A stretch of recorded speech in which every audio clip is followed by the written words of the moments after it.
Hi, and welcome back to Furry Faced Finance, the show where we help young adults get a vision of what their future financial security could be. I'm JR. And I'm Michael. And on some previous episodes, you'll have to go to our YouTube channel, Furry Face Finance, to get a good view of those. But JR will be nice in this case and drop a link for you in the description. And I'm Michael. Today we're going to be talking about FICO scores. They can be a little confusing. So we're going to try and kind of boil down your FICO score or credit score. The terms are kind of used interchangeably. We're going to try and boil it down into something that's really easy to understand. So let's talk about a scenario. The FICO score is really largely about lending. If Michael were to ask me for some money and I had the money, I would probably say, absolutely, man, I'll loan you the money. Why would I be willing to jump on that and go ahead and loan him the money? Because I know Michael. Michael and I have been friends for years. I know he's trustworthy. He will pay me back. It's no problem. I'm not worried in the least. Now, let's say you go to a banker and you want to get a car loan or a loan for a home. That banker doesn't know you from Adam's off aunt. So he's going to have to either take a big risk on you that you can pay him back, or he's going to do some research to find out if you can pay him back, or he can use this little tool called a credit score, FICO score, to help him understand just how reliable you will be in paying back that money. So that's basically what a FICO score is. It's someone who has money thinking about lending you money, and they want to know just what are the chances that you're going to pay that money back. They take a look at your FICO score, which can span anywhere from around 550 points to over 800 points, depending on how reliable you are about paying back money. So that's what your FICO score is about. Michael's going to give you a little bit on why it's really important for us to have a FICO score, especially when we're young. Yeah, definitely. Because that first time you go into a bank and you're like, oh, I want to apply for my first credit card, say your local credit union or bank. They pull your FICO score and your FICO score is non-existent because you've never borrowed from them before. So it's very important for you to try to build credit and use what we've been talking about in our previous episodes, getting that first credit card that you can use to purchase gas only, start building that history and get that FICO score up there. That way, when you do need or choose to, you can start looking at homes or other credit cards potentially. A car, that's a big one.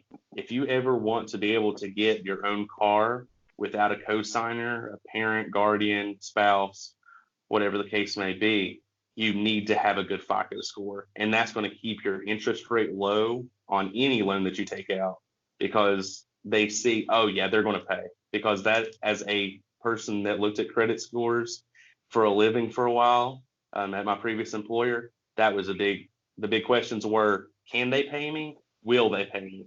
Those two had to be a yes for the offer to go through. So those are the kind of the things that we're wanting to kind of harp on real quick, making sure you're building your credit score to maximize your opportunities there. But JR wants to talk about the other kind of card that we like to advise you to go for. Right. Yeah. In addition to getting just your standard MasterCard or Visa, where you put your grocery budget on there and you pay it off every month, that's great because it shows a payment history on a loan. But what it doesn't show is long-term payments and your ability to pay off a big chunk of money in pieces. And that's the second credit card that we usually recommend, depending on your situation. Whether if you're like a college student and you have schoolwork to do, you can get a Best Buy credit card, and that credit card will have what's called a deferred interest promotion. It defers the interest, so you're not paying the interest. And if you pay the whole balance of that computer purchase, for instance, if you pay that whole credit card off by the expiration of the promotion, then you don't pay any interest. That deferred interest just disappears. They wipe it off the books. So that does something for your FICO score that your standard Visa or MasterCard doesn't. It shows that you can take a big chunk of debt and pay on it regularly with a goal in mind of when to have it paid off, and pay it off by that goal. That's another thing that lenders look at, as far as how reliable you are. Not just can you pay off a lump sum every month, but can you make payments on bigger purchases? This is going to be important for like your home. Not a very few people in this world can buy a home on debt and pay it off the next month. And they want to see that you're able to pay that regularly over the course of some time. Even if you're not buying a home, if you're going to rent, a renter will, or a landlord will often look at your FICO score, because they want to know, are you going to pay month after month after month regularly and reliably? Yeah, very true. I know that I've seen every time that we've rented a different apartment, I've had to go through that same process of them giving me the form to fill out to authorize that. Now, these are the basis that we like to start you guys on, because here at Furry Face Finance, we believe in building a strong foundation is going to help you with your future. Now, if you're wanting to dig deeper, learn more, a little bit more than what we're talking about, and we piqued your curiosity, you can go to an app we have used and a website called Credit Karma. You've probably seen it advertised either on TV, Facebook, on social media.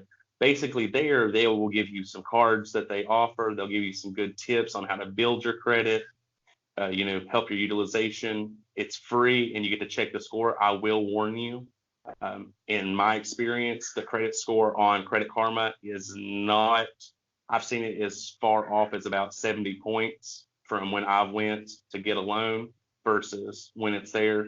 Sometimes it's a little delayed on what is reported to it, but I know that JR, I believe you were letting me know that your wife had also said that there was a little discrepancy in what she had found as well with that.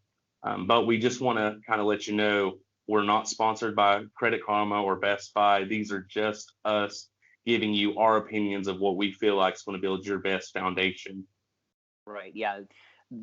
Credit Karma is a good kind of a monitoring tool. It's not going to be completely accurate because your credit score changes, and Credit Karma is not pulling a hard pull on your credit score, which is good.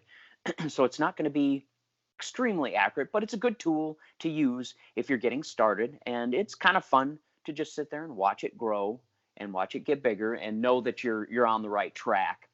And so we definitely want to help you guys out in any way we can. If you have any questions whatsoever about FICO or why it's important to have a credit score, you can certainly DM us on Instagram at Furry Faced Finance. You can give us a Snapchat on Snapchat at Furry Faced, and we would love to have a chat with you, even if you just want to chew the fat or get some encouragement as you try and stick to your plan of being financially secure. Like all of you guys, we always have our phones at the ready. We're ready to talk to you. We believe in you and hope that you guys have a fantastic week ahead.